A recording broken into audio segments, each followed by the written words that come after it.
नमस्कार, मैं कमलेश कबीर आपका एक बार फिर स्वागत करता हूं इस नए एपिसोड में।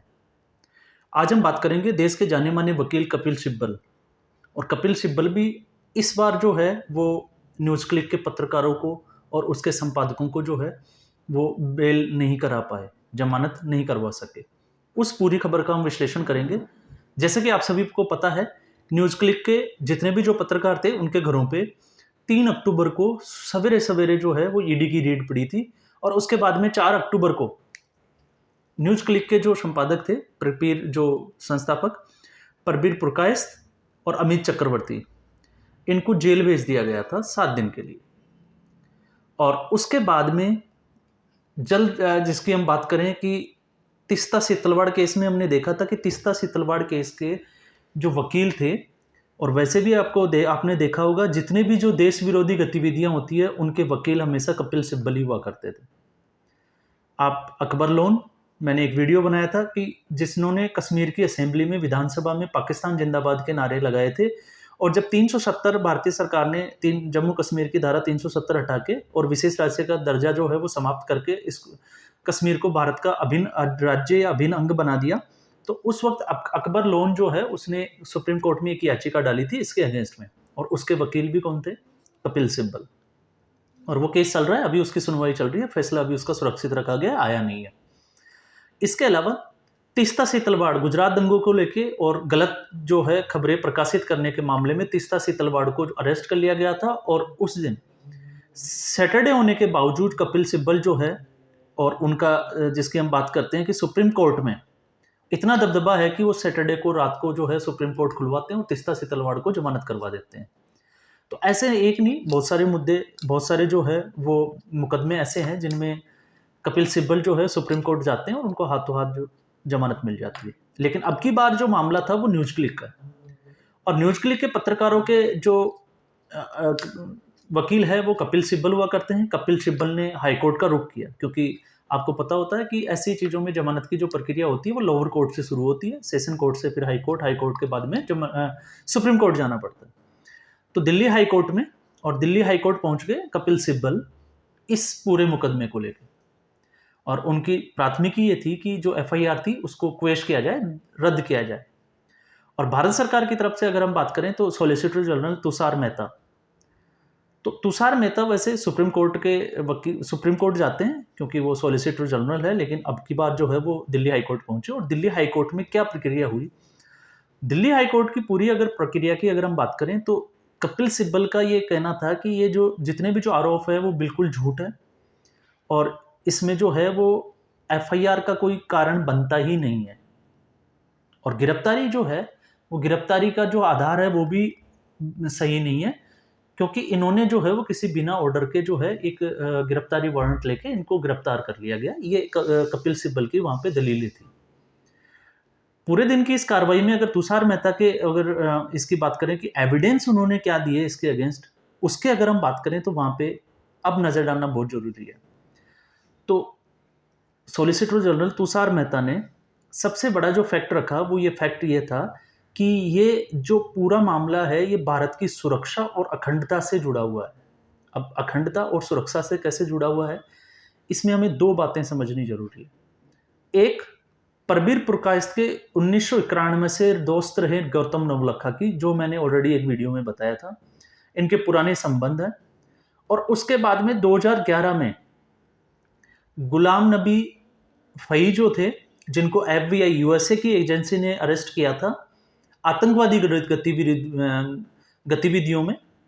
उनके साथ इनके जो है वो लिंक सामने आए थे। और ये जो गुलाम नबी फई थे ये आईएसआई से, पाकिस्तान की जो एजेंसी है उससे जुड़े हुए थे। उसके बाद में 31 दिसंबर 2017 को पुणे के यलगार में, और यलगार में जो है हमेशा ये वामपंथी और माओवादियों से जुड़ा हुआ है, तो वहाँ पे गौतम नवलखा ने एक स्टेटमेंट दिया था। और उसके बाद में भीमा कोरेगांव अगले दिन जो है वहाँ पे कुछ घटनाएं हुई थी, हिंसा हुई थी, और लगभग जो है वो माना जाता है कि 17 के आसपास लोगों की मौत हो गई थी। और उसके 18 जनवरी, 1 जनवरी को ये घटना हुई, 18 जनवरी को जो है गौतम नवलखा जो है वो न्यूज़ क्लिक का शेयर होल्डर बन जाता है। तो ये कोइंसिडेंस नहीं था। तो गौतम नवलखा जैसे अगर पत्रकार, गौतम नवलखा जैसे लोग अगर न्यूज क्लिक के संस्थापक या उसके शेयर होल्डर है तो फिर यहाँ पे ये समझ में आता है कि कहीं ना कहीं इसके तार जो है वो बाहर से जुड़े हुए हो सकते हैं, हम इसकी उम्मीद कर सकते हैं। इसके बाद में कोविड में हमने देखा 2021 में न्यूज क्लिक के कुछ जगहों पे छापे पड़े थे और न्यूयॉर्क टाइम्स ने भी इसकी खबर छापी थी कि नेमल रॉय सिंघम के थ्रू जो है वो चीन के एक कारोबारी है, यूएसए में शरण लिए हुए हैं, यूएसए में रह रहे हैं, उनके थ्रू जो है वो लगभग जो है वो 38 लाख रुपए न्यूज क्लिक को दिए गए, जिसमें से 9.59 करोड़ जो थे वो एफडीआई के थ्रू और बाकी 28.5 करोड़ जो है वो सर्विस एक्सपोर्ट के जरिए जो है वो इस एजेंसी को, न्यूज क्लिक को जो है वो पहुंचाए गए। और उसके बाद में ये पैसा जो है परबीर पुरकायस्थ और तीस्ता सेतलवाड़ के थ्रू ये पैसा जो है वो नीचे पहुंचाया गया पत्रकारों को। और उसमें ये भी थी कि न्यूज क्लिक के जो पत्रकार थे अभिसार शर्मा, उनको भी उसमें से जो है वो 45 लाख रुपए मिले थे। ये पूरा इसका जो है वो एक मनी ट्रेल हुआ था। अब इसमें आगे अगर हम देखें तो आप एक चीज का अंदाजा लगा सकते हैं कि कोई किसी को फंड रेज क्यों करेगा, क्योंकि आपको और हमें तो कोई नहीं करता, तो इनको फंड रेज क्यों किया जा रहा था और एक एक वीडियो के इतने इतने रुपए क्यों दिए जाते थे। तो इसमें जो है तुषार मेहता ने जो हाईकोर्ट में एक एविडेंस जो है वो दिया, हजारों की संख्या में जो है वो मेल हाईकोर्ट में तुषार मेहता के द्वारा रखे गए और उस मेल का हवाला देते हुए तुषार मेहता ने कहा कि इसमें सिर्फ एक ही एजेंडा था उत्तर से पूर्व तक, जिसकी अगर हम बात करें तो स्पेशली ये था कि कश्मीर और अरुणाचल प्रदेश को जो है वो विवादित क्षेत्र या नक्शे में जो है उसको विवादित क्षेत्र दिखाया जाए। ये चीन का एक प्रोपेगेंडा था कम्युनिस्ट का और उसी के तहत ये लोग काम कर रहे थे, जिसपे एक कार्रवाई जो है वो आगे बढ़ी थी। और इसके अलावा मिनी ट्रेल उन्होंने बताया, इसके अलावा और भी जो घटनाएं हैं, लेकिन मुख्य तौर से जो है हजारों की संख्या में जब मेल इसके सामने आते हैं तो तुषार मेहता का कहना यह था कि हजारों संख्या के जो मेल हुए फिर ये क्या दर्शाते हैं। तो ये जो था ये पूरे दिल्ली हाई कोर्ट का एक वो था मैटर, जिसमें कपिल सिब्बल आश्वस्त थे कि इस मुद्दे पे जो है वो तीस्ता सेतलवाड़ को जैसे उन्होंने जमानत दिलवाई थी वैसे उनको जमानत मिल जाएगी, लेकिन कोर्ट ने उनकी जमानत याचिका जो थी ना उसको स्वीकार किया और साथ में जो है जो एफआईआर क्वेश्चन की जो बात थी कि एफआईआर जो है वो रद्द कर दी जानी चाहिए, तो हाईकोर्ट ने उसके ऊपर भी जो है वो फैसला सुरक्षित रख लिया है। और हाईकोर्ट का ये कहना है कि आने वाले दिनों में हम फैसला करेंगे कि इस एफआईआर को रद्द किया जाना चाहिए, सॉरी इस एफआईआर जो रद्द करने की जो याचिका है उस पर सुनवाई जारी रखनी है या नहीं रखनी है। अभी ये भी तय नहीं है कि उसके ऊपर सुनवाई भी होगी, रद्द करना तो बाद की बात है, पहले कोर्ट डिसाइड करेगा कि इस याचिका पर सुनवाई की जानी चाहिए या नहीं की जानी चाहिए, उसके बाद में सुनवाई होगी। तो ये प्रोसेस का एक लंबा समय है। तुषार मेहता जो है उनका हाई कोर्ट जाने का मकसद ये था क्योंकि अगर ये मुद्दा जो है वो सुप्रीम कोर्ट, इसके बाद में सुप्रीम कोर्ट, क्योंकि हाई कोर्ट से अगर ये रद्द होता तो ये सीधा जो है वो सुप्रीम कोर्ट में आता और सुप्रीम कोर्ट में जो है वो कपिल सिब्बल का पहले से ही आपको पता है वामपंथियों के साथ इनका दबदबा है, इस वजह से सुनवाई में ज्यादा वक्त जाया होता है। तो तुषार मेहता जो है वो दिल्ली हाई कोर्ट पहुंच गए। वैसे वो अमूमन जो है सॉलिसिटर जनरल ऐसी सिचुएशन में पहुंचता नहीं है, लेकिन इस बार जो है वो ऐसा देखा गया कि वो दिल्ली हाई कोर्ट पहुंचे।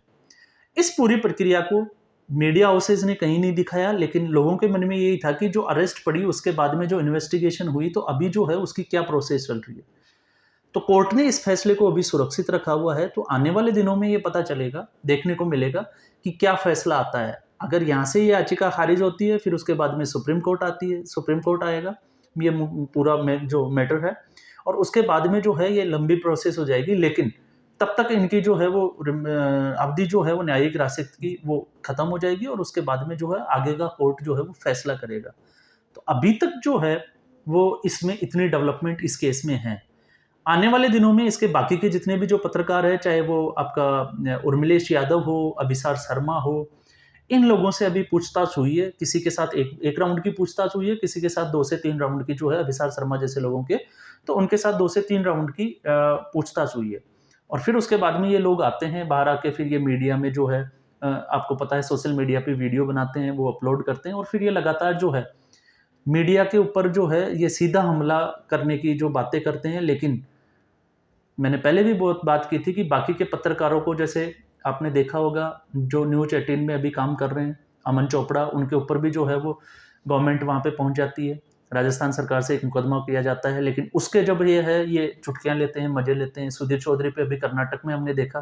कि उनको ये किसी उसके ऊपर जो है वो पहुँच जाते हैं। लेकिन जब मणिपुर में ऐसा मुकदमा हुआ था, और मैंने एक वीडियो मनीष कश्यप के नाम से आप ज़रूर देखिएगा, उस वीडियो में मैं बिल्कुल फैक्ट्स के साथ में वो सारी बात की थी कि कैसे वहाँ पत्रकारों ने जो है एक वन विभाग के घर को जो जल रहा था उसका कैप्शन लेके और फोटो कैप्शन को जो है वो कुकी हाउस बता के, और कैसे वहाँ पे जो है वो लोगों को मिसलीड किया था। और फिर उसके बाद में जब ये मुकदमा गया तो उस वक्त भी जो है उस मुकदमे में भी अगर हम देखें तो उनको सॉरी बोलना पड़ा। उस कैप्शन को जो है वो दोबारा उन्होंने एक लेख छापा, अपनी गलती मानी, और ई गिल्ड जिसकी हम बात कर रहे हैं, और ई गिल्ड ने गलती मान के जो है फिर उसके बाद में जो है और उस मुकदमे में भी सबसे बड़ी खास बात ये थी कि उन चारों पत्रकारों के, चाहे वो संजय गुहा हो चाहे बाकी के हो, उन सभी के जो वकील थे वो कपिल सिब्बल ही थे। तो ये इनकी समानता है। तो ये अभी तक जो है वो न्यूज़ क्लिक का जो जितना भी जो मुकदमा था उसकी प्रोग्रेस है। तो इस एपिसोड में बस इतना ही। फिर हम एक नए एपिसोड के साथ, एक नई जानकारी के साथ आपके सामने हाजिर होंगे। तब तक के लिए धन्यवाद।